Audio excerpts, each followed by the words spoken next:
Hello and welcome to yet another episode of Orange Card, Blue Card. I'm your host, Sam Tate. I am here with UnFunStuff's Levi Lalonde from Alliteration Gaming. We were supposed to do this last week, and I'm so excited to have you on this week. I apologize for the delay. Just thank you for being here. I guess thank you for having the time to be here. Problem, dude. I mean, there is definitely nothing. There is no truer fact on this world than Levi Lalonde is a very busy little man. But I mean, it's just me stockpiling my schedule with things that I love doing. And coming on Sam Tate, Mr. Ace Maneuver himself's podcast to talk about my favorite thing in the world, the MHACCG, definitely something I can always slot in the time for, no questions. Yeah, and that's something we were talking about just before we went live, right? Is that time factor, having the time to put in. And at the end of the day, I'd like to think that what we're really getting out of it is our time that we put in, the time that we spend playing the game, the time that we spend at these events, hanging out at the hotels, in the airports, in the hot tubs even. Making these memories, I think, are really the most important thing when it comes to just making a statement like, this is the most fun thing, this is the most important thing right now, being the card game. Yeah, like I could not agree more. I mean, that's why I like to make, especially the content like that, right? Where like, the Omaha vlog, the Vegas vlog, stuff like that. I really wanted to do an Origins one too, but like I got there and I was like, man, I'm already like still exhausted from Vegas. I'm not like burnt out or anything, but like I'm also going to be playing for 3 days and then casting for 2 days, and I'm like, I think between all of that, I'm just not going to have enough time to get enough footage and stuff for to make something that like I would think would be worth making. So I was like, for Origins, I'm just going to actually just do my thing and enjoy the experience as a whole, right? Because like that's like the great thing about in-person events, right? Is there's so much more than just going and playing and that's it. Nothing against webcam events. It's just like it's a very, very, very different experience. You get to the journey there. You get to meet all the people. You get to see all the people, all the friends, all the Jasco people. You get to have all these cool conversations you don't otherwise. The after tournament dinners. The parties. There's just so much going on with an in-person event, and like the back-to-back Vegas Origins fiesta, right, just really, really hammered that home. It had been a long time since I was feeling that same magic in the air as I was feeling back in Omaha for the first time. So that's something that's I really want to ask about with Origins to Vegas. How different were those two events? I saw that you got to play in some of the provisionals. That wasn't really an opportunity in Vegas because everything was kind of going on all at once. So how was that, being able to like play and then cast interchangeably? It was fantastic. I mean, across the whole Vegas weekend, I think I maybe played 15 to 20 games of Universus over like the whole 5 days, which is definitely not nearly as much Universus as I would have liked to play. And there were a ton of people there that I wanted to play as well. Like, I'm sad that I wasn't able to get a game in with a lot of the old heads. I would love to get a game in with Shane. Shane and I have still yet to play. Steven, I would have loved to have gotten a game in with Steven, but it's just, when you're working, as fun and so exciting as casting is, you are working a job that weekend, so it is just a little different in a lot of aspects. But for Origins, I went up early ahead of the casting schedule. Anyway, casting was Saturday, Sunday. I went up early because I was like, Wednesday, Thursday, Friday, I'm just gonna enjoy the event. I'm gonna play. I got to hang out with so many people. I got to finally hang out a ton with Nate, little Momo Yaoyorozu Nate. Yeah, Littlefoot. Love that. Littlefoot. I love that kid. That's like my little brother now, dude. I freaking love that kid. We got to hang out so much at Origins. I got to hang out with Andrew a ton more because I bunked with him in his room for Wednesday, Thursday, Friday. So I got to hang out with him a ton. It was really nice being a part of his whole journey, right, throughout the provisionals, then eventually getting second. Huge shout out to that man. Such a wholesome dude.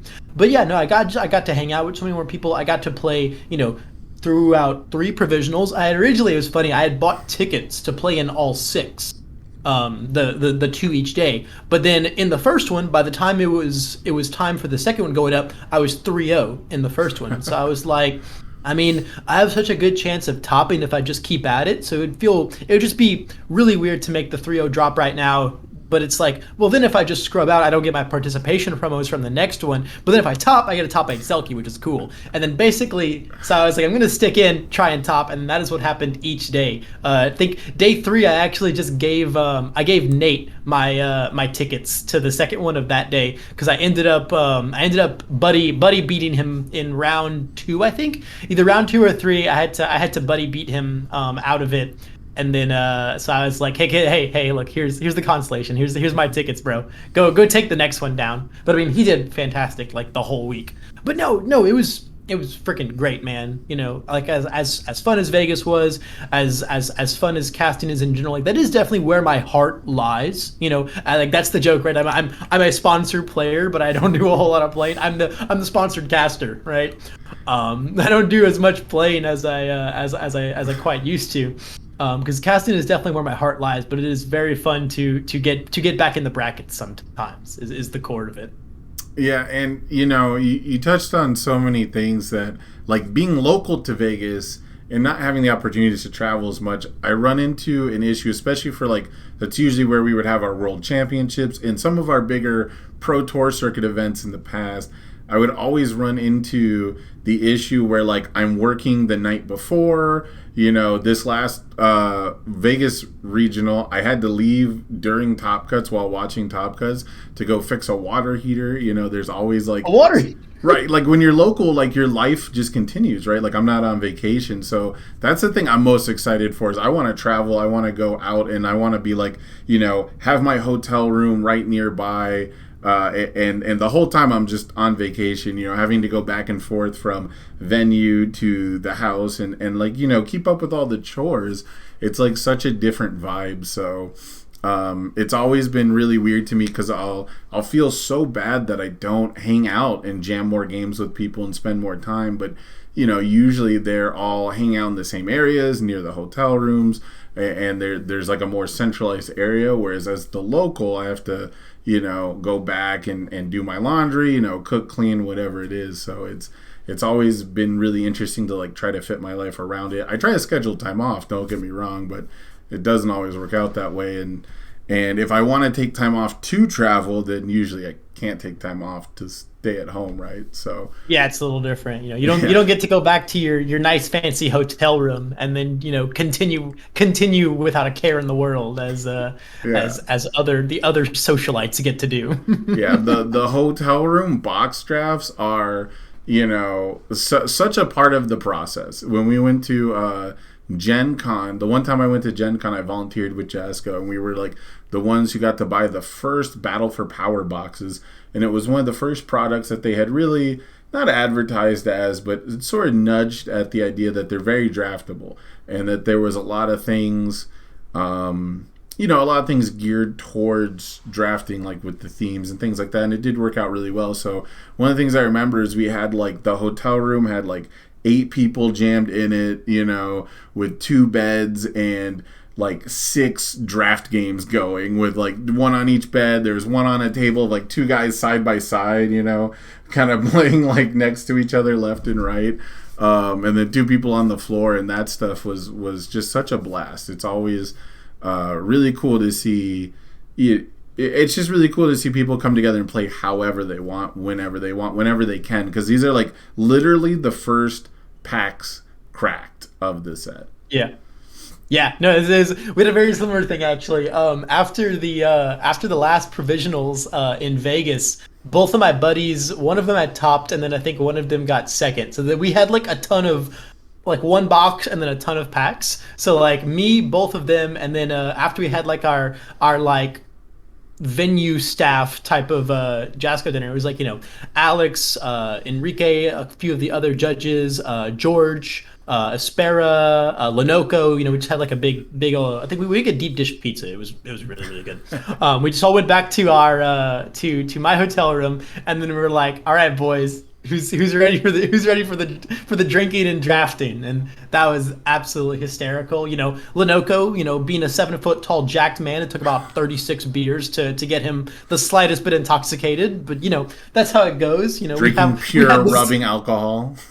Yeah, just literally just chugging like lighter fluid, feeling the slightest buzz a couple gallons in.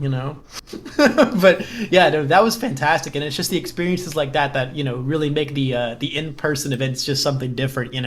There was I remember Friday when we got there. There was basically me, Nate, and Andrew McNeely were all just kind of chilling at the pool, and then eventually, as they were walking past, like all of Omaha just migrated, and we just had like the Omaha pool meetup, and then most of Jasco flew in at around the same time. So Shane came by and said hi, Tim came by and said hi, stuff like that. It was just moments like that, and like I love cherishing those moments. That's why like just again making those videos like that is just so important to me. I'm 100% like the picture friend, right? I'm the very very nostalgic friend. I like to preserve and cherish those memories so I can look back on them. Especially when I can make really really fun videos like that. Yeah, it's something I'd like to get better at, and something I didn't like value as a kid. As I get older, it does become more important to me. I'm very much like a live in the moment kind of person, right? And so it goes, I guess, just against like my nature. And of course, when you're not photogenic, that changes a lot of things. That's fair. Yeah, we can't all be Yuga Aoyama himself right here. Yeah, so there's definitely a trend on the people who keep photo books and scrapbooks, right? Right, sure, yeah. But so I'm definitely a big memories guy, and for me, I've been lucky. I'm glad that I've been able to through YouTube be able to kind of piece those things together from the community. Right before My Hero dropped, or right at the I think it was December 2021, I dropped a video called A Decade Under the Influence, because it was literally from 2011 competitive play to the 2001 competitive play, like all the highlights that we've had. And one of the reasons I started my channel wasn't just to promote the game or like to make funny meme clips. One of the main things was there is actually a substantial amount of content for UFS, Universes, My Hero, whatever you want to call it. There's I'm not going to say a lot, but there's a substantial amount, and people can't find it. People struggle to track it down. It's not easy, and then when they do, it's like a 2.5-hour video, or it's like a 45-minute game, right? And it was really important to me that we sort of archive some of these events, some of these moments. One of the things I'm most proud of is there's like a montage of just handshakes at one point in the video. Just the top cuts, you got it, good game, handshake. And putting stuff together like that has been huge for me, to make sure that we have easy access. We have easily findable access to these great memories within the community. And so I love that we now finally have someone doing travel vlogs, which is like the most distilled version of that content, I think. Yeah, pretty much, right. It's definitely the most, I try to kind of make it like I try to make it more of like a story type video than a vlog, because I'm not really like, I don't know, I'm not really like the vlogger type. For me to like hold up the camera in like the airport and be like, all right guys, I got some coffee, I'm now walking towards my airplane.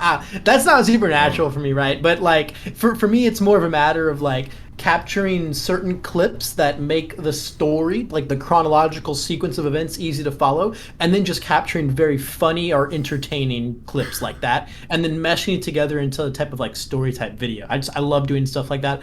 I've been doing like card game content on and off basically ever since I started playing card games when I was like 13, 14, almost a decade ago now. And I've always, that's been like the one big consistent thing, is I've always made little videos like that. They were a little shorter back in the day. I wasn't as proficient and as on top of things, but it's definitely, I mean, you can scroll back on my channel, you'll see Vanguard content, you'll see Buddy Fight content, you'll see Transformers TCG content. I was real big on that game when it came out. But that game was awful. You're telling me I can find 13-year-old Levi on your channel?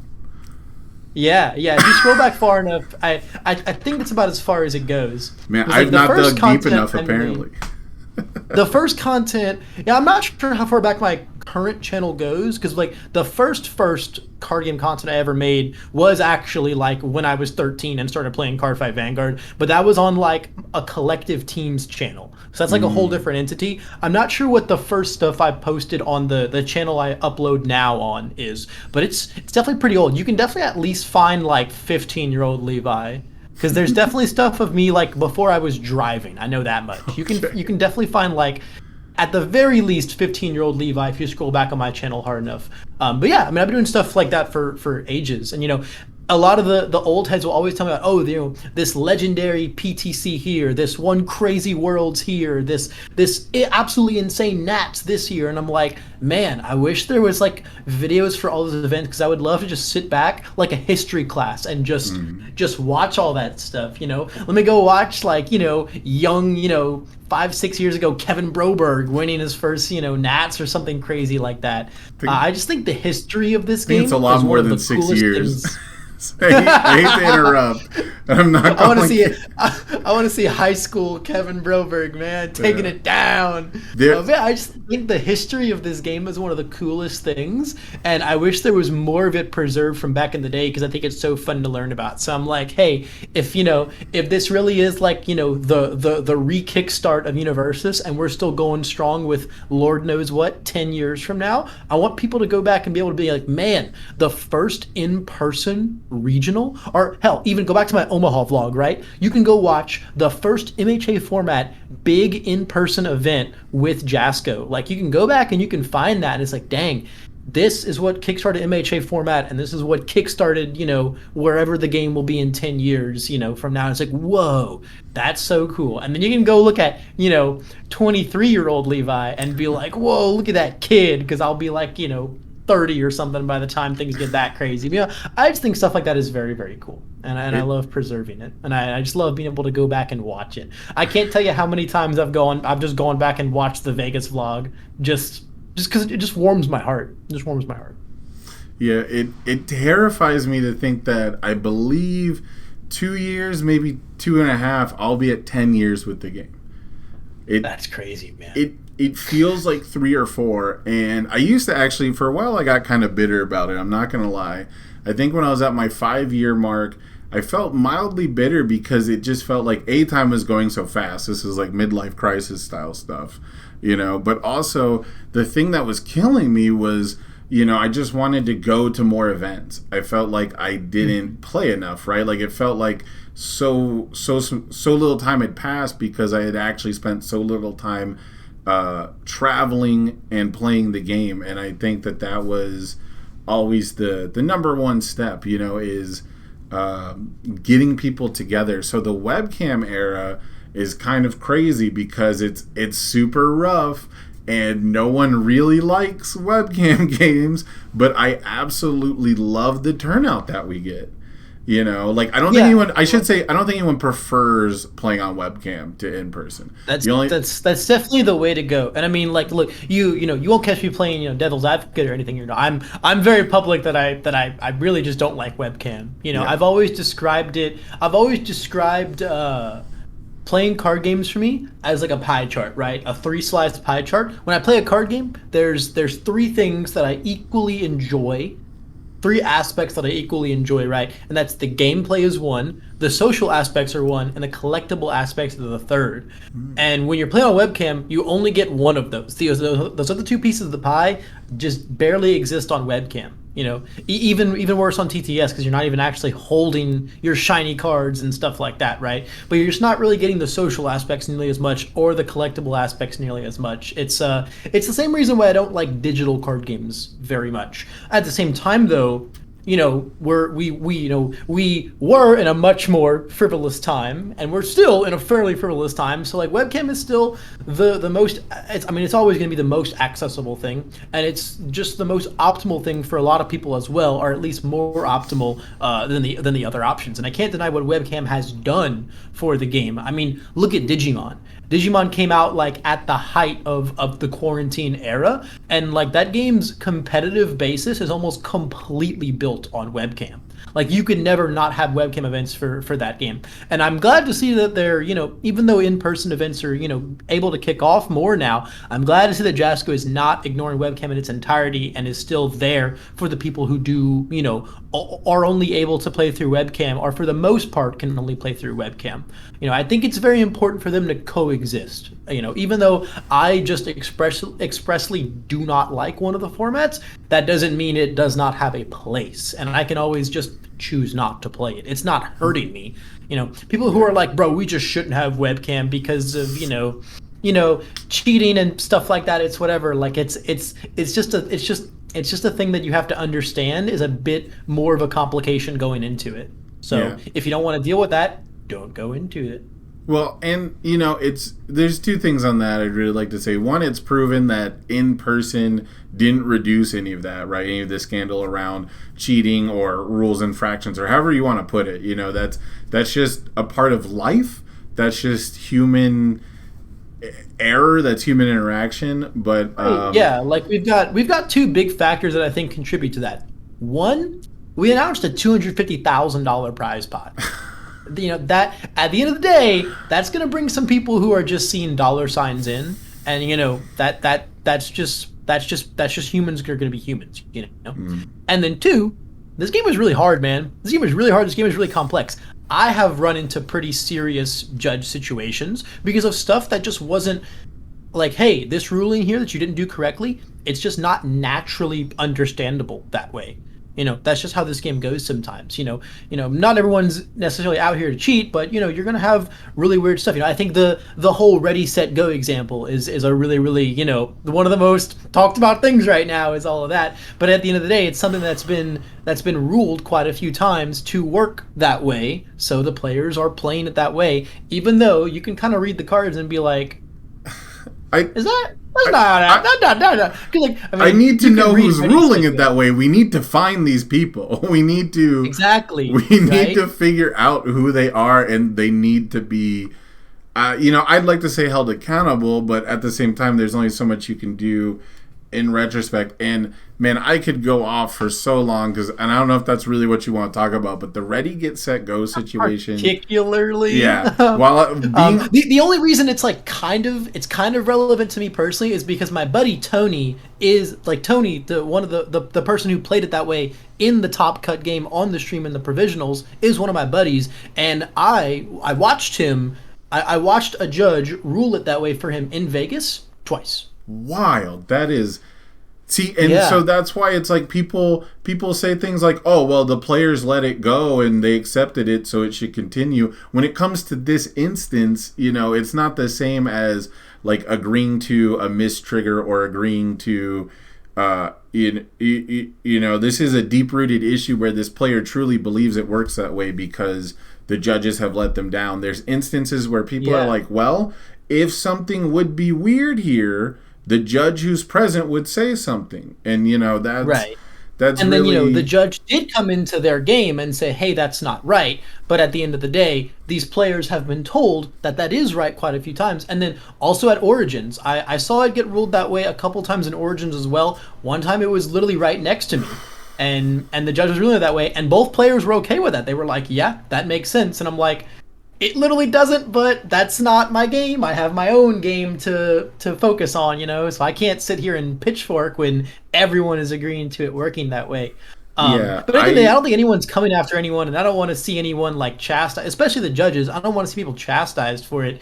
It's more just a matter of them all getting together and just making sure there's a consistency factor to it. Because I think a really, really good parallel to that is the Sugar Rush being able to flip spooky ruling. If you just straight up read the card, that doesn't really make sense, right? Because if Sugar Rush should acknowledge the capability or like the potential to reduce, it should be worded a little differently. Because Sugar Rush says flip something that reduces damage. It should say flip something that can reduce damage or something like that maybe, right? But at the end of the day, if the judges ruled it that way, right? If the head judges ruled that way, at the end of the day, it's about the intention of the design team, right? And how they intend the card to be played. Right. And it's clear that by that ruling, they intended Sugar Rush to work that way. So even though it doesn't really read that way, it's A-okay, right? But Ready Set Go reads very, very completely different, and we've gotten conflicting rulings on it, right? So that's Right. kind of, that's where it's like the, apples to oranges in that sense. Yeah, and But at the end of the day, you can look at both and kind of get a reference for the situation. yeah, and I think for me, the only thing I really want to say on it, and we'll move on because again, it's too easy to get on any kind of tangent with card games in general. But the roughest Yeah. part, and go beyond Andrew Holder's here now. He just mentioned it too. The roughest part is as a broadcaster, and you notice something that you know is wrong. But you don't have all the information, especially through webcam, because I can't hear the players necessarily. I got them turned on low, but I struggle. Like I'm trying to hear Brian, doing the production. I'm trying to hear, I'm trying to see. I'm getting messages typed to me about, mention this, do this promo, right? Like there's all kinds of things that people who've Yeah. never done it before don't understand what's going on, and so I'm typing to the judge. I'm pinging the judge and saying, this works this way, or what happened here, and the only thing that really frustrates me is I can't explain it to the community. And so then they run off and they post and they comment and they don't know what happened. Because I don't know what happened, and I was there asking what happened. Exactly. The players have commented on it, but have not explained everything that happened. Right, like the players have not publicly like discussed literally word for word. And I keep seeing people say that the judge did this or the judge did that, and they're convinced the judge did this, and I have seen no basis for that. Right, so that's. At the end of the Yeah. day, I just really need to have the communication as a broadcaster and from the company so that everyone knows, because people could have watched the game, turned it off, and now they still believe it works that way because they watched it work that way. They watched the judge come in, talk to the players, and then let it go, let it continue. So, at the end of the day, I really just think that the communication afterwards, the ability to just explain what's happening, is really all I wanted from that. Yeah, yeah. I mean, basically, what you're exactly describing is, let's have a basis for things and let's just improve upon consistency from there, which I'm sure is what they're doing. Again, game is really, really early.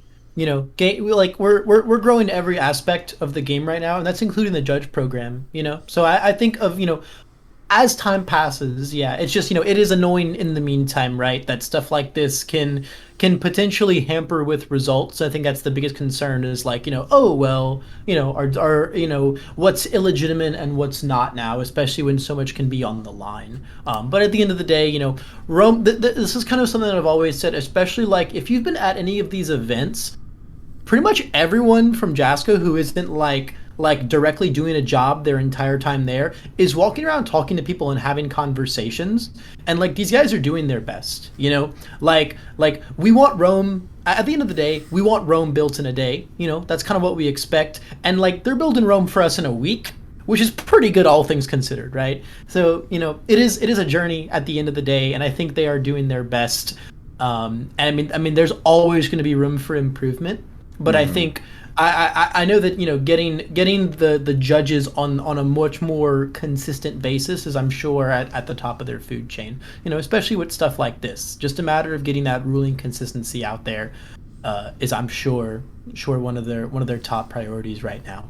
And that's Yeah. kind of all I really have to say about the whole, the both the Ready Set Go thing and just rulings in general. Yeah. It's a process. The The process, trust the process. Yeah, at the end of the day, the biggest hurdle is most of the people want to play the game. It's very difficult to find judging, just in general. So I think people should really keep that in mind, that a lot of the people that you want to judge your games really want to play the game that you want them to judge. And so it's all about finding that equity at the end of the day for everyone. And I think that they've And done a it's great like- job.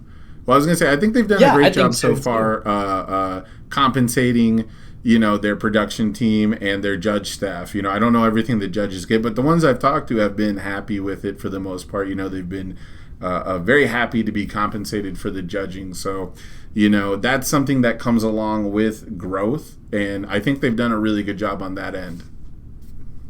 Yeah, yeah. It can never be said that Jasco does not take care of their people, for sure. I know the judges are taken care of really, really nicely. I'll tell you, as a caster, I've been taken care of really nicely. They are very good about that sort of stuff. And it kind of goes hand in hand, right? Because when you're finding people, the game is really young. When you're finding people who want to spend all their time judging, odds are it's also probably hard for them to have played the game to the extent that we have as well. So it's just kind of a double-edged sword that is just going to get better. Like everything, it's just going to get better as the game grows and we proceed from there. Yeah. And speaking of, go ahead. I was going to say, speaking of as the game grows and future events, are you going to be in Orlando? Are you going to make it to that regional? So that's actually my segue there too. Is speaking of casting, I'm here to tell you guys right here, right now, first ever exclusive. You are looking at one of your two casters for Orlando. Hell yeah! And on a very, very different basis, the second will not be the lovely Aspera at my side, guys. I'm gonna have Tamron Cardwell himself at my side. Okay. Casting Orlando with me. You will be having the dream team, the power duo for Orlando. It's going to be kind of hype, guys. The double unfun team. It's going to be kind of hype. The double unfun team here to make the most unfun casting in the world. I'm very, very, very excited. I am extremely excited. It is definitely a huge honor to get to cast back to back at this point on these in-person events. I mean, it's a huge honor. I hope that I'm affable enough to be able to keep working with these guys. They keep bringing me back, so I guess I've got to be doing something relatively okay. But like I was saying earlier, casting is really where the core of my heart lies right now. So I'm very excited to get the opportunity to do it again. And I mean, me and Tam casting together. I mean, what more could you ask for, right? What more could you ask for? Can you guys cast it from a jacuzzi, from a hot tub? Can we get the hot tub casting?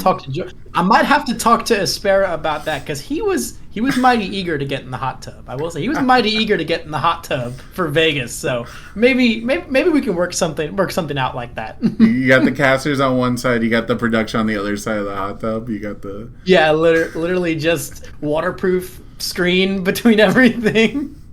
We got some drinks in hand. That's the benefit of hosting these events in these great vacation spots, right? Like Vegas and Florida, you get the nice hotel and weather experience. Although personally, I think the weather in Vegas, it's always crazy to me that the hot weather is like the destination. But when I've been to, or when I've talked to people from places like Northern Canada and England, like that's something that they desperately crave when they go on vacation. Yeah, I mean, it makes sense. It is the vacation weather, right? I mean, I'm excited. I haven't been to Florida since I was like 3 or 4 when we went to Disney. And I mean, I don't have any cognitive memory of that because I was like 3 years old. So this will very much be like a first time Florida for me. And it's like, man, what better pair could you grab for the the Orlando, the Miami Heat, right? What better pair could you grab than the unfun duo in Unfun HQ, man? It's going to be very, very unfun. I'm super excited. Barry, I can't give you an exact date because like I'm not personally involved in any of that. But last I talked to Aspera, he was working on them. But I know he's got a lot on his plate right now. Especially when it comes to just prepping for all the events and stuff. So it's the very cognitive, no new information at this time. But I would be surprised if they're not up by like the end of the week or something like that. And it's definitely they're on the list. It's definitely going to be hot and humid. That is Florida to a T. It's funny you mentioned going to Disney as a kid. I went to Disney as a kid too often. I was basically babysat at Disney World. I grew up, right there in the suburb. My mother was a waitress. My father did taxi shuttles to and from Disney. And they would give my uncle and us as kids tickets to go. And he would like babysit us at the park. And it would happen so often, I would get sick of going to Disney. And they had like in Epcot Center, they had like this place called Innovations, which was all... my green screen's freaking out. I keep putting my hand up and it fucks it up. I'm sorry, guys. Anyway, so in Epcot, it's all about technology, right? It's all about science and things like that. So they had a technology center where they set up Sega Genesis. And I was a Nintendo kid, so I spent a whole summer going to Disney and playing nothing but video games. And I think my parents have never forgiven me for that. That's hilarious. Yeah, it kickstarted the addiction. Yeah, it was just like, Yeah, man, I've done I had every to ride tear this you off of week. League of Legends just so we could do this. Yeah, I had done every ride twice in that week already, and the one thing I didn't have at home was a Sega Genesis. So I played like the hockey game, I played Sonic, I tried to get my fill as much as possible, and it's such a weird thing as a Florida kid, as an Orlando kid, to like have that story. And so going back to Orlando is going to be huge for me. I'm trying my best to make it there, but I'm getting the funds together as we speak. So hopefully I'm going to make it. Right. I can't assure anyone just yet, but I am very excited, and I just want to thank you real quick. Giving me the exclusive scoop on the Tam and Levi commentary. Power hour. Yeah, Power the hour. broadcast. It's gonna be like if you watched like Jimmy Neutron and Fairly Odd Parents as a kid when they had like their crossover episode. This is literally the crossover episode. This is like the crossover like finale right here. It's me and Tam casting together. Yeah, I'm very ready. I'm very ready for Orlando. Everyone's telling me to get ready for the weather, and I'm just like, I'm from Louisiana. Like I know it's gonna be hot. I know it's gonna be Yeah. humid. I'm from Louisiana. There's It's gonna be okay. people forget there are places more humid than Florida. Tennessee, Louisiana, Alabama, Georgia, all swampy, all humid. It's not just Florida, guys.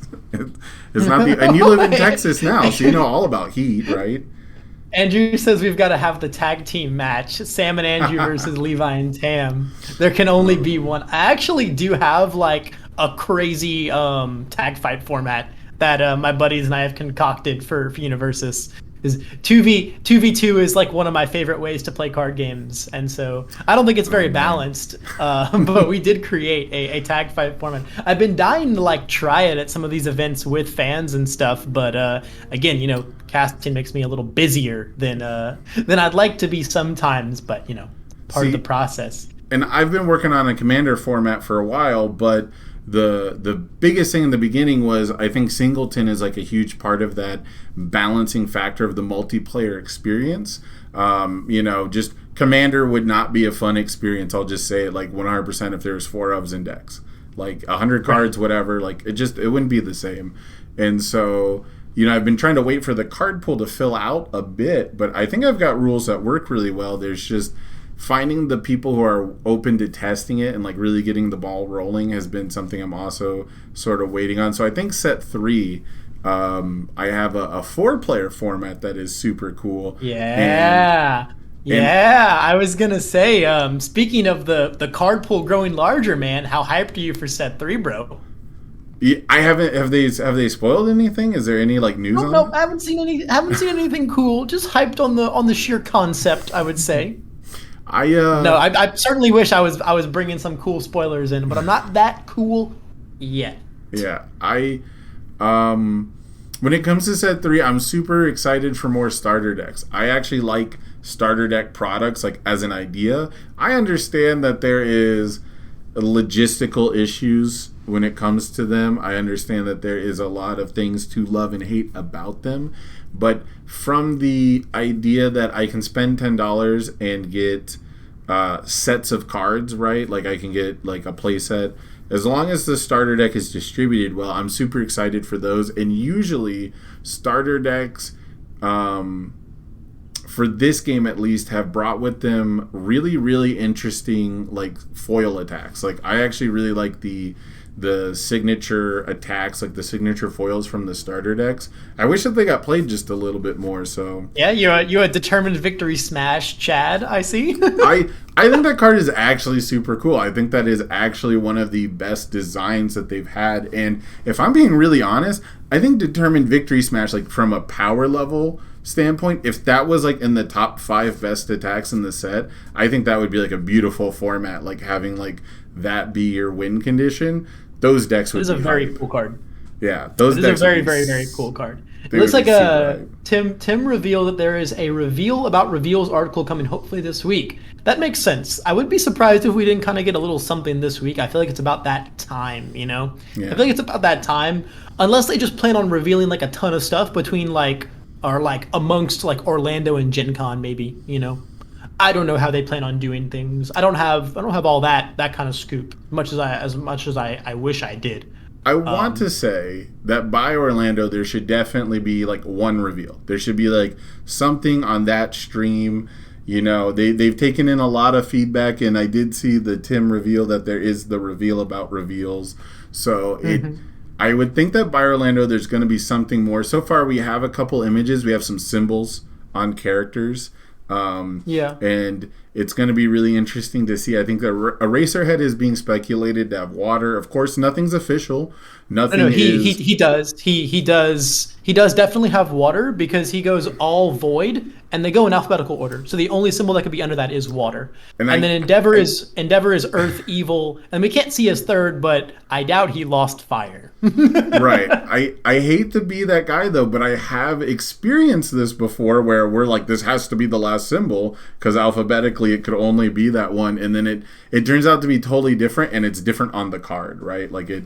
That's totally fair, right? Yeah. Because like I mean, those could be very like I Early don't know. images. It's like they could be early images. At the same time, though, they were on the big castle Yeah. that they were on the posters on the big castle that they built at Origins. So I feel like those are some pretty finalized box images, but they could totally be pulling fast ones on us, man. Yeah. They could totally be pulling fast ones on us. Either way, I'm super excited for set three. I cannot wait to see what set and the trial decks. I love the trial decks. I was really bummed that set two did not have trial decks. Yep. I thought for sure we were gonna get like Stain versus Ida rival deck.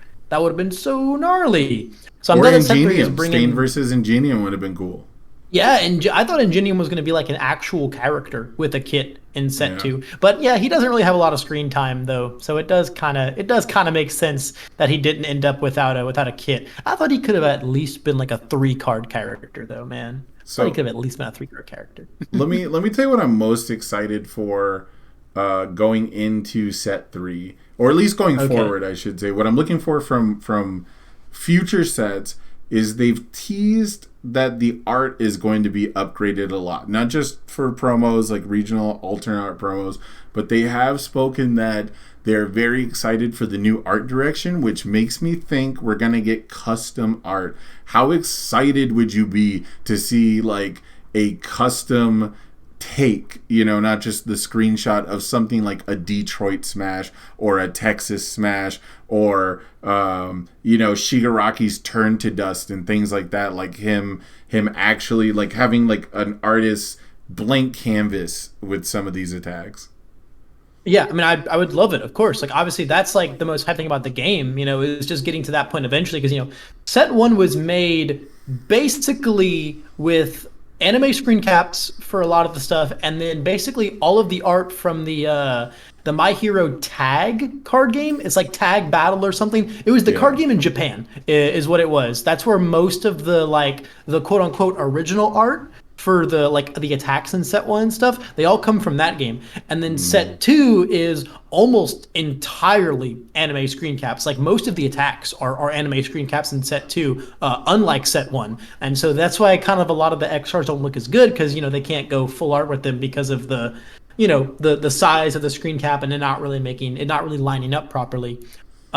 So I'm really excited that we can go back to, that we can finally kind of achieve the pinnacle combination, right? Because in set three, because they said that they're getting to use their own art and their own art assets, and they're also getting to use the assets from the Strongest Hero. It's one of the mobile games Yep. for My Hero, but they're going to use the art assets from that game, and that game's art assets are fantastic. All of the My Hero mobile games have like insane quality original art. So I'm really, really, really excited that we're getting to see these. That makes me super hyped. I like my attacks to look super cool and look super good, and I don't mind the anime screen caps here and there. For the foundations, I think it makes a lot more sense. But for the attacks, man, I want some real nice spicy original art. So I'm so glad that we're getting to do stuff like that. Volky, that's a really, really cool point out is the regional promos, because the regional promos are a really cool mixture. Because if you look at Japanese MHA accessories and product, you can find the art assets for all of the regional promos. Those are Yeah. existing assets from Studio Bones, and then Jasco just got to basically make their own backgrounds for them. I can assume anyway. which is really, really, really cool. I would love to see them, be able to team up for more stuff like that. Just anything that just makes the cards, because like the cards in this game, man, they're beautiful, dude. The cards in this game are really, really, really, really pretty. I just hope that we can go back to a lot of the XRs looking really good, which I think as we move away from the anime screenshots, especially on stuff like the attacks, we're going to be able to get back to, which makes me super duper excited. Yeah, the it's so funny. I used to love the idea of screenshots for the card game. I always thought that like getting like an iconic moment is like really cool. Totally. But when you play a game where everything is a screenshot, and I remember I think the Star Wars games had some real issues with this, where like you'd have 20 Darth Vader cards and everything he does on screen is stand there. Like there's nothing you can do to make. It's like how all of Jiro's cards in set one just all look the same. Yeah, they're like I can't tell improvised blade from her flash attack. Destined to preparing for battle, stuff like that. Like a lot of them. Which I mean, obviously in the earlier seasons, like season one, they're working with very limited screen time for most of these characters, so it's kind of hard to give them these full kits. So they definitely had to, scrape the bottom of the barrel in a lot of ways, which is fine, right? Fine for, set one, it's the introductory set, just get it out the gate, get it out into the wild, and then set two in a very similar vein, right? They kind of came in and they were like, okay, we gotta do this out of nowhere, right? Yeah. So, this is kind of the thing I've been saying about set three is looking at what we've seen so far, picture-wise for set three, and what they've said so far about set three, it feels like set three is the set finally being made the way they always wanted to make a set. Yeah. And I love that. Third tries the charm, awesome. Right? Exactly, right? And I think that's cool. We had like the very gradual process to get to the point where it's like, okay, we know there's enough interest, we know there's enough money, we can secure funding and securing rights and licenses and all of the things that Jasco has to go through to make these sets. I feel like we finally arrived at like the point of contention where it's okay, the preliminary stuff is out of the way. This is how we want to make a set. I feel like that's what we're getting out of set three, and that has me so excited, man. And so pumped, dude. I think set three is going to do a really good job, and God, I hope this doesn't age poorly. I hope no one clips this. Clip this, chat. Clip this. I hope that no one clips this and throws it back in my face, but I really think that they're going to do a fantastic job of rounding out the themes present from set two and set one. The ones that I really think are going to get a boost is I 100% think that there's going to be characters that count cards in your card pool. Both like Jiro, like Mina 2 Dot. I think that the Aoyama DLC that everyone is kind of lackluster on, everyone's poo-pooing because he has to have like a foundation in his card pool. He has like 2 once per turns, whatever it is. He has to pay a life to get less out of it than Toga does. There's all this stuff. But I really genuinely think that they're going to focus on those kits a lot because one of the most interesting things you can do in this game is, fill your card pool. The placement of cards in the card pool. The card pool itself is the most unique part of this game, in my opinion. It is something I don't think any other game really has. They have like a zone to put creatures in. You have a zone for resources. You'll have zones for life and things like that. But even Flesh and Blood that has like the battle chain that cares about like where's when stuff dealt damage and things like that. It's not as referenced. It's not like as hard set as the card pool is. And it's not as important to those games because it doesn't affect literally everything else you play for the rest of the turn. So I think that that's just like a testament to Universe's design space, right? Yeah. It's so vast, and I really want to see them explore some crazy new limits when it comes to set 3, especially now that they can kind of do a lot of whatever they want when it comes to making cards.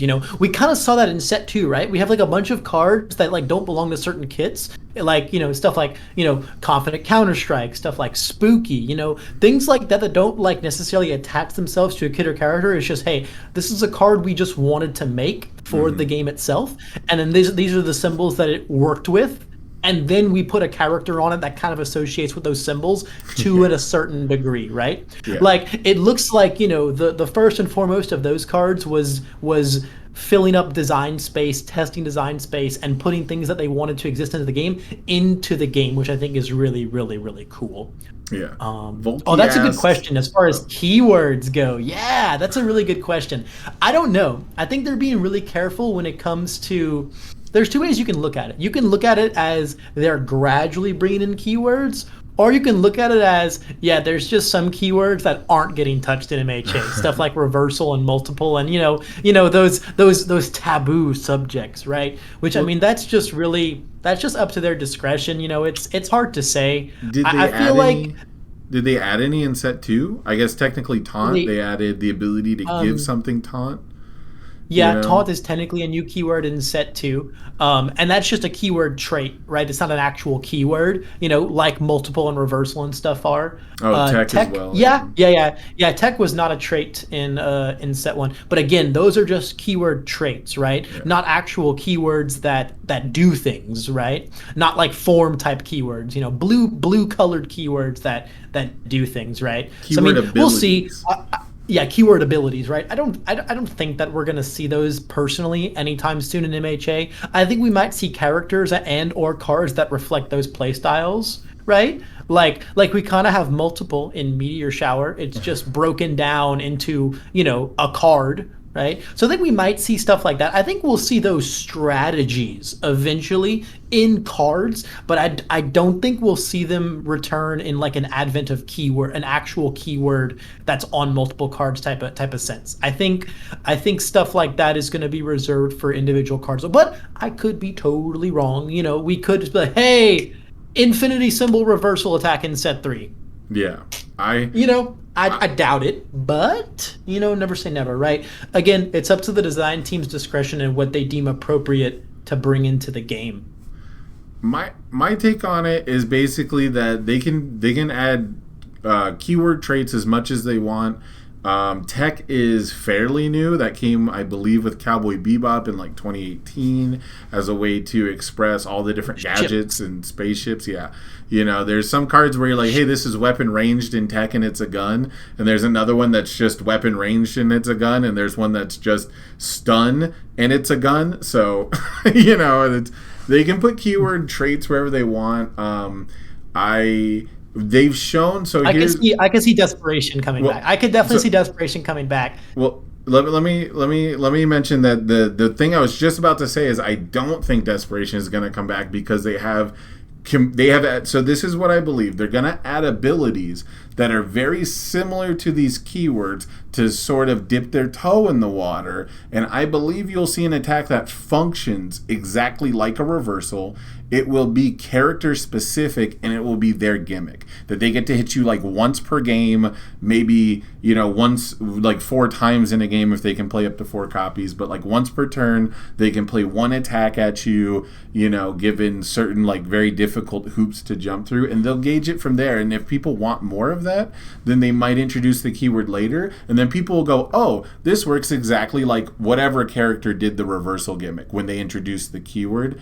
And right, desperation, the text that we see on Dropkick Slicer, and I think there's one other card. Slicer. Yeah, I think there's one other card that has, if you're at 10 or less, that specifically functions like desperation, but is different enough that, they'd either have to change the definition of the keyword, but if they do want to add it, people will say, oh, this is like Dropkick Slicer, but it works this way. So yeah. I don't see them coming anytime soon. Reversal, multiple, desperation. I think that they will do things very, very similar with like static text. Like Deadlock was static text before it was a keyword. They tested it. They put abilities out there that said if your opponent has 10 or more, which then they changed it to more than 10, which is always confusing. But like pre-Deadlock, there are cards that basically... I didn't know that. That's interesting. I did not know that. Yeah, there's basically cards that have the same wording, and that's true for most card games. Like Magic the Gathering recently made mill a keyword, whereas for fucking 20 years it was discard top cards of your deck or place them in discard, whatever the wording was. Now they just said screw it, everyone calls it mill, we'll call it mill. So You could see the definitions of these keywords change. They could absolutely change how they implement them. But I think that we will see things very, very similar before we actually see those keywords. I think Dropkick Slicer will be the new desperation if they decide to implement it. Yeah. The main thing I think we'll see desperation eventually, like as an actual keyword itself, is it's eventually as MHA progresses and gets to the point where like quirk awakenings are like all over the characters. It's just gonna be much more because like that is what, like when you're like on the brink of death. Quirk awakening, your quirk gets super strong, you know. That's why I think eventually we'll see it. It might even just be called something different to reflect that it's supposed to be like quirk awakening. But I think as we see more of that in the series, especially once we get to like the war arc and stuff and the villain arc, wait, I there's feel a like we're war probably arc? going to see a lot more. Yeah, you know. I'm not recent. I don't keep up. Chat. He doesn't read. He doesn't read the manga. Chat. I'm a fake fan. I like the card game. Yeah. Do you watch the anime? I got up to All Might versus All for One, and that felt like a complete story. It's pretty good stuff. It kind of is, yeah, in a lot of ways. It's definitely the end of All Might's story right there. So that was... Yeah, it's definitely the end of All Might's story. Yeah. I got up to that point, and I was like, okay, I gave it enough of a chance at least to know what's happening in set one. And it's actually something I'm really sad about is when I first joined the game, one of the things I absolutely fell in love with was the flavor, and it was just because it was something I'm very familiar with, and the translation felt really good. I can easily see the flavor of a lot of these characters, don't get me wrong. I just wish I could appreciate it to its fullest. I can't really critique it, you know. I can't really be a snob because I don't know. Yeah, well, hey man, you gotta boot that Funimation up and edumacate yourself, sir. Yeah, I gotta. You got through season 1, man. You're already through the fluff, man. It's all uphill from here on out, man. Yeah. But yeah. Speaking of set 3 though, it's time to shill, guys. It's time to shill. I'm taking my stage. It's time to shill, guys. If y'all think set 3 is as hype as we do, and you want to just take all of your I shouldn't pull my credit cards down. If you want to just give someone all of your money to get a bunch of set 3, you should absolutely head over to UnFunStuff.com, man, where you can pre-order set 3 right here, right now. I think you can also buy DLC 2 as well. I don't think the trial decks are up yet. Don't quote me on that, but you can absolutely go slot in your orders for set 3 at a very, very, very reasonable price. And if the price isn't reasonable enough for you, you can plug in my personal coupon code, Wealthy Aspirations, just like the card.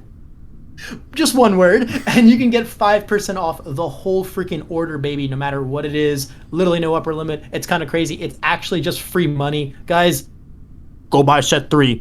Go give Chris Bromley your money. He's my dad. And I get dinner if I tell you guys this. All right, I'm done chilling. Well, I love Chris Bromley so much. Dude, he is so amazing. He's absolutely one of the nicest people. Shirt. Yeah. This says my name on it. He's absolutely one of the nicest people I've ever met, and he's just been an absolute gem of the community.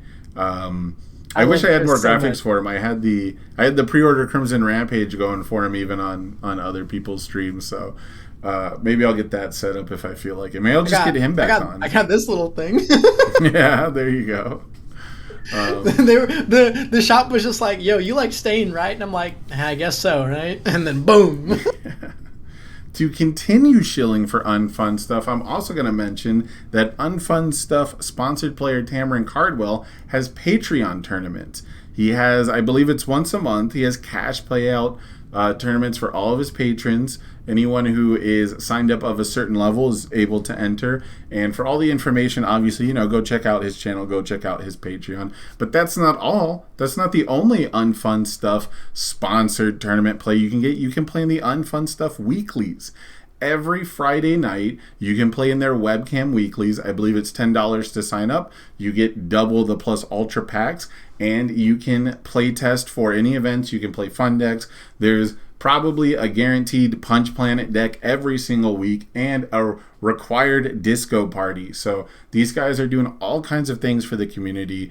They're all over the place, really. All the Unfun Stuff guys. Not just Chris, not just Tim, not just Levi, not just your people in your social media, but they've got Phil Birch, they've got Jose Narono, they've got people all over Top Cuts. They're making some of the best decks, and they're doing some of the most stuff for the community. So please go check out unfunstuff.com. Wealthy Aspirations is your code, and join their tournaments. Do all the stuff they're doing. Yeah, man, it's very exciting. You can go play in all of these super cool webcam tournaments that I don't play on because I hate webcams. I actually just work every Friday. Yeah, my locals is Friday. So webcams. I struggle to make my own locals due to time constraints. So my plan was to do my locals one week, then the Unfun webcam locals the next week, and I've just been struggling to make it to either one. So, but definitely support your locals. Tough, man. Yeah, definitely support your locals as much as you can. And speaking of, I know Levi has to go support some locals tonight, so I am gonna make sure I run through this real quick. But while we are shilling, it would not behoove me as a content creator not to shill my own tournament product.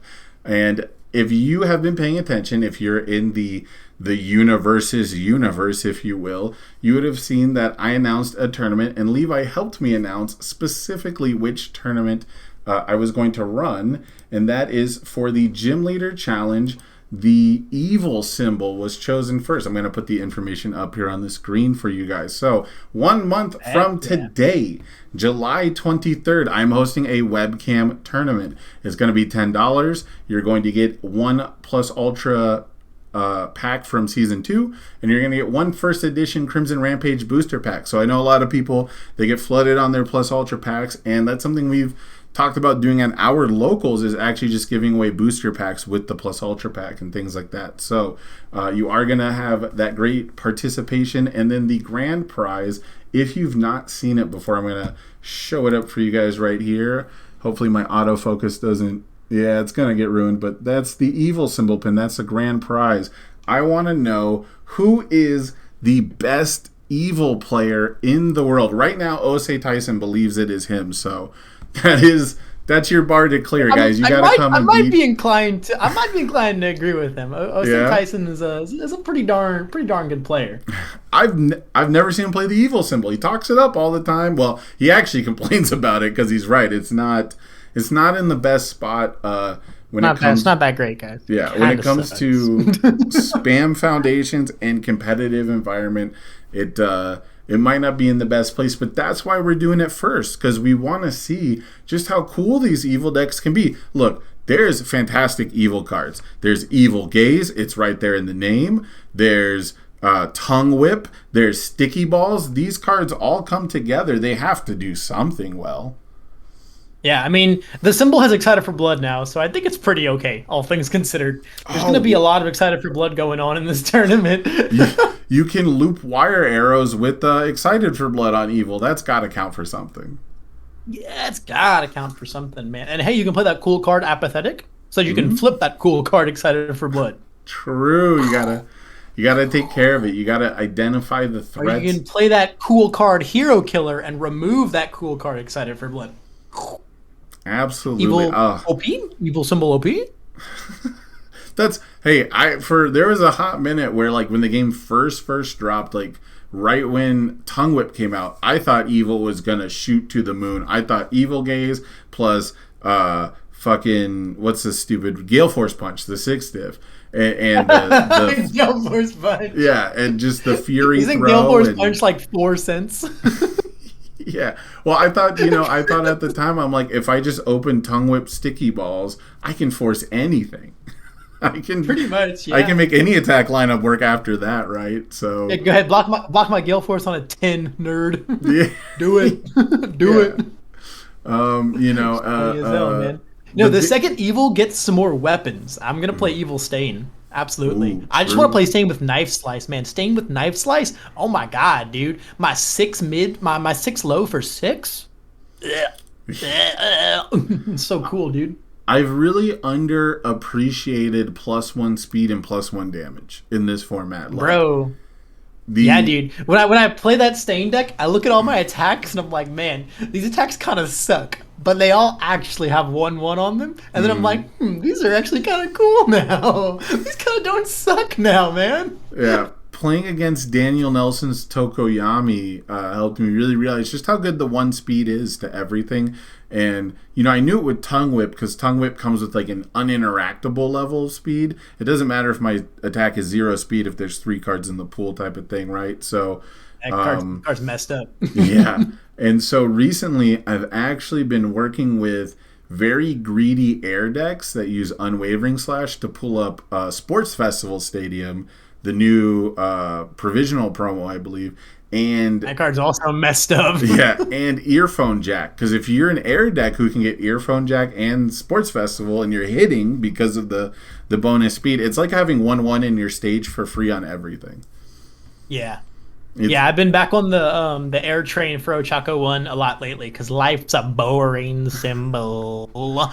And I'd want to play Electric Jolt and 1.3 million volts and like paralyze people. Yeah, I've been back on the air train a lot lately, and yeah, Earphone Jack is a really, really crazy card. Y'all watch for that deck profile coming soon once I figure out how to make it like good. The True Spice, Home Run Comet, adding a Foundation of Momentum, procs Small and Limber. Ooh, we did see that on stream. I remember Andrew and I were calling that, and we were like, man, what a great card.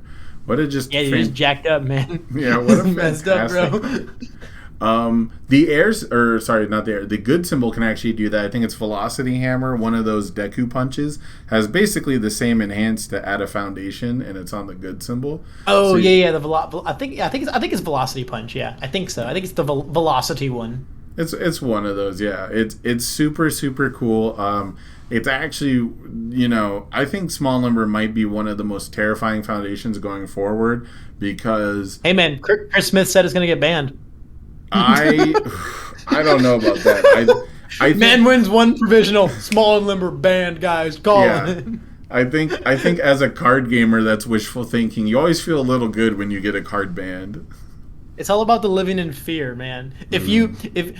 All you have to do if you ever talk to Nate is be like, "Yo, what if they ban Staff Strike?" He'll literally seize. He'll run away screaming. Just no, I can't hear you. I love that guy. Nate's so cool. They walked right up to me at Vegas and just introduced themselves. Said, "Hey, what's up?" Sat down. One of the boys. They let me borrow dice because I was trying to put my deck list together. I forgot to bring dice with me and everything. Just an absolute sweetheart. Yeah, no, Nate's a very rad little dude. We had like this running back and forth at Origins because there was this booth selling these like tiny little Pokemon figures, like this big. They were really, really small. And I went and bought one. He was like, "Dude, that's so sick. Where'd you get it?" And then I told him, and I eventually brought him to the booth, and they had his 2 favorite Pokemon, and he was like, "Oh, which one do I get?" So he eventually got one. I think he got a Dragonite, I believe, because that's like his #1 favorite. Garchomp was his runner-up. So he bought the Dragonite. And it was cool. And so, yeah, and it was cool because I told him, okay, if you win the first provisional, I'll take you to that booth after, and then I'll buy you the Dragonite. So I took him to the booth, bought him the Dragonite. We had our little outing. It was great and all. And then after I beat him in the Friday provisional, I went over to the booth and they still had the Garchomp, and I picked it up for him, and I was like, "Hey, sorry for knocking you out, little dude." Gave him the Garchomp. He was the contender Garchomp. Yeah, dude, the contender Garchomp. It was great, man. It was great. There were a lot of very, very, very loving moments throughout Origins. Very, very tender moments. Man, and that's great. That's what it's all about. That's what I'm really excited for. That's my goal. My goal is just to travel as much as I can to actually make as many events as I can, and who knows, maybe I'll make it there as a caster, not just a player. Yo, that'd be gnarly, man. That'd be gnarly, dude. You're doing some great work, my man. You're doing some great work. Thank you. I've loved the commentary from you, from Tam, from Aspira. I think we've all come a long way. I think we can all look back and cringe a little bit at some early attempts at the broadcasting. Nope, not me. Not no. me. Perfect since day one. no reverse at the perfect. Ceiling, or we've hit that glass ceiling. No, definitely not perfect from day one. But I don't know. I don't look back at. I don't ever cringe at myself. I'm just like, look at where I was back then and look at where I am now. And yeah, I think that's super cool. I love looking at it that way.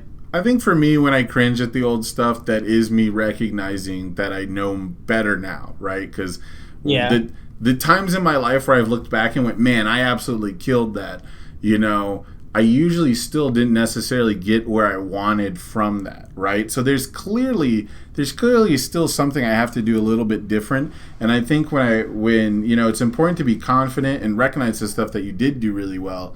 But I really do want to find something to improve on every time I go out there.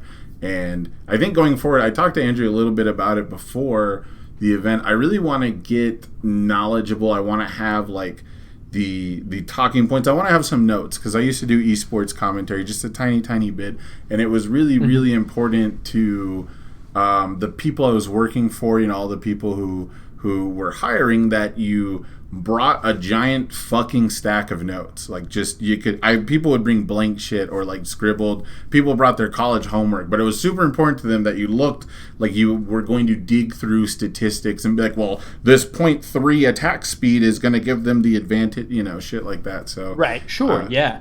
One of the first things that I realized when I casted the online provisional and we did the interview at the end with Thomas with Redmond after he won.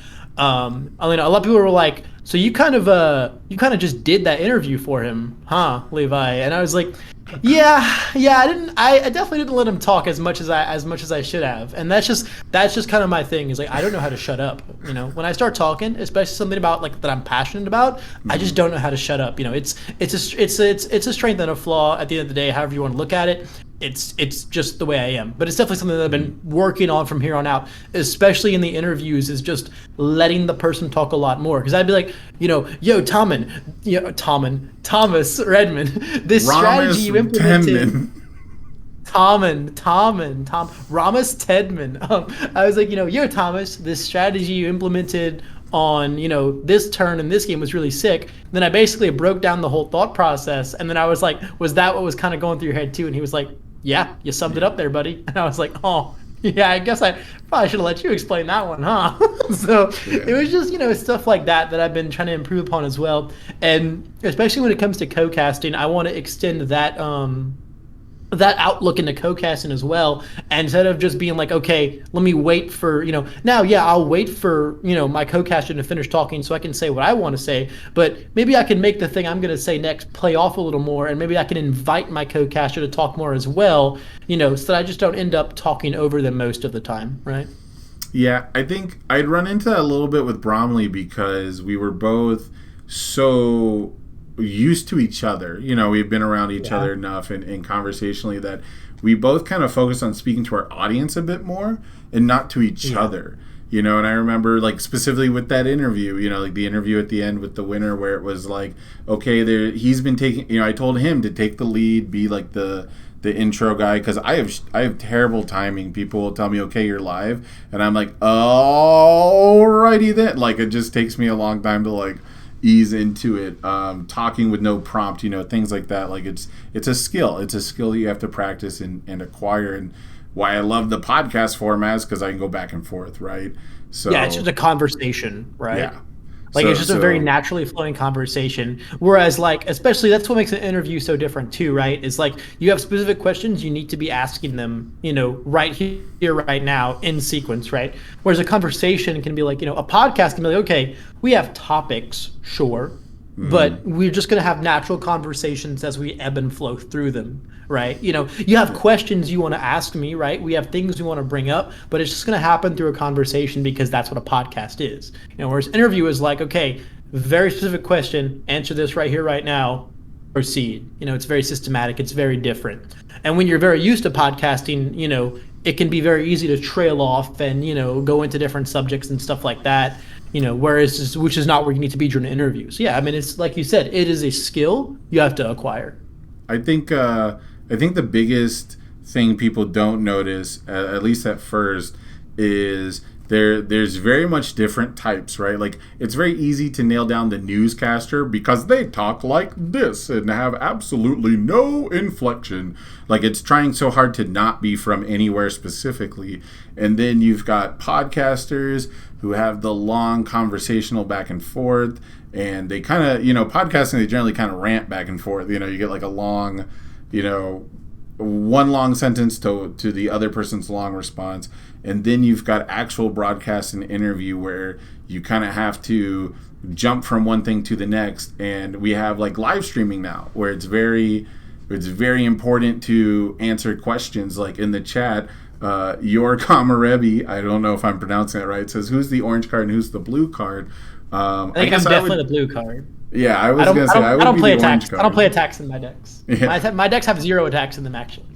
Yeah, I would definitely be the orange card here because I'm on the left, and it goes orange card, then blue card.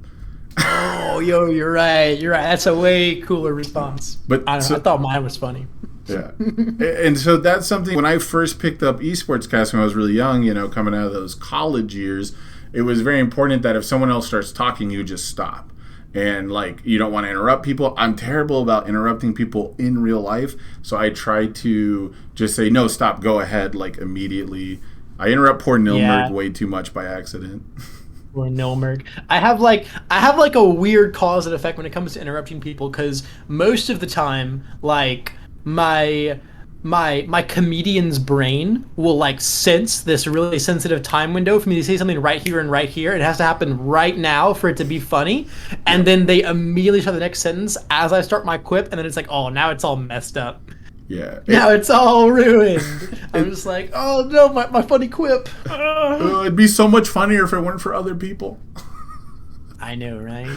If only, I could just, telepathically tell my co-caster, I'm about to make a perfectly timed quip at the end of that sentence. Give me like 1 second to come in. Yeah, and that, I think, and that's really it. The point I'm trying to get to, as long-winded, as rambly as I am, is that the more we do it, the better we'll get. And I really want to, hopefully, soon when I have the time to really, again, like commit the time to it, is I'd love to see us get like a little better formatting. Andrew and I got stuck with our interview with James Mann. We had like some tech issues, and so that was kind of sad. But then the last broadcast we didn't have like any format for the interview because we had the mistakes from the first one, right? Like the tech difficulty. So we had no idea like how many questions, about how long. They're just like, okay, wrap it up, let's go. And then we thought, because of the first time we did it, they were going to go back to us and then say goodbye. So we're just sitting there like,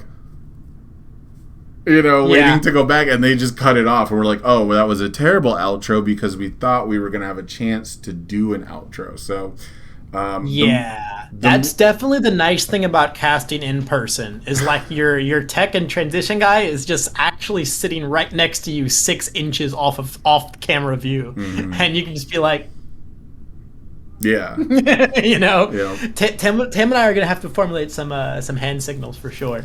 Yeah, I that's one thing I want to do too. Like in the broadcast, like right now, people can't see my hands moving, but you in the Discord call can, and so being able to signal to each other is really big. But going back to the live streamer thing, like when I'm getting Discord calls and I'm getting or Discord messages, from production, I'm getting messages from Tim Friedlieb or Aspira, like we got to plug this. Like going back to that, we started actually. It's like our first topic. We've come full circle. It's really cool.